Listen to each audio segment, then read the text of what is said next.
living in California and forecasting California, I think there's not one weather phenomenon that really strikes fear into anybody like an atmospheric river. And that's what we're going to be looking at here this weekend. This weekend and even well into next week as well. We're looking at a series of storms coming along, pulling an atmospheric river that originates all the way back to north of Hawaii. And this is going to bring in episodes of rain, some of it heavy at times, probably in two main batches, one today into tomorrow, another batch early next week. And we're talking about a lot of rain before it's said and done by the end of the day, Wednesday next week. We're talking a foot to maybe as much as 15 inches in the west-facing foothills of the Sierra in Northern California. That's a lot of rain. Yeah, let's take a look at that, Ken. I mean, this has been inundating Hawaii. That we've had flooding in Honolulu. It's that little upper low north of the islands. But, you know, people often ask, what's an atmospheric river? It's a river of moisture in the atmosphere that goes from point A to point B. And I think this satellite pretty much demonstrates that we have an atmospheric river coming to California. Oh, that's right. That low out there north of Hawaii is not going to move very much over the next several days. But that atmospheric river you see headed northeastward, that's going to continue to send that fire hose of moisture right toward Northern California all weekend long. And then a storm dropping down from the north really activates it even more as we get into early next week. Yeah, and Ken, let's talk about snow levels. Initially in the Sierra, they're going to be very high, but then start to drop once that upper low in the Gulf of Alaska comes southward this weekend, and then in the Northern California early next week.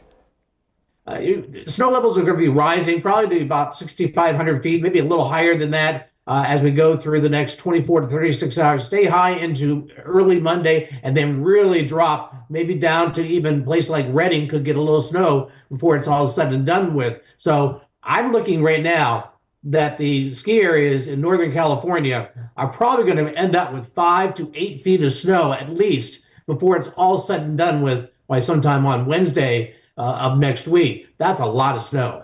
And Ken, that is an area, you know what, the Northern Sierra has been, well, I think they're above the historical average for snow. It's the Central and certainly the Southern Sierra that's running behind. And they will get significant snow in those places as well. The most significant will be probably Tahoe on northward, but even in places Southern California Sierras and the Central Sierras, we're probably looking at a couple few feet of snow, which is very, very much needed. Now, let's talk about Southern California. There's going to be a window of opportunity there by the middle part of next week. That's right. And you said it exactly right. Tuesday, Wednesday is the time period that we're looking for the rain to get into Southern California. Not before then. In fact, the weather's going to get nicer in Southern California with warmer weather the next few days. But Southern California looking for rain sometime starting on Tuesday, continuing into Wednesday. Amounts a little uncertain, but I'm looking at a moderate rainfall right now. Maybe maybe like it was earlier with the last storm we had. And that's why I'm concerned about there is the chance for renewed mudslides and debris flows by late Tuesday, Wednesday next week. All right, California expert Ken Clark. Ken, thanks for joining us here on AccuWeather Early. We always appreciate your insight. You're welcome, Bertie.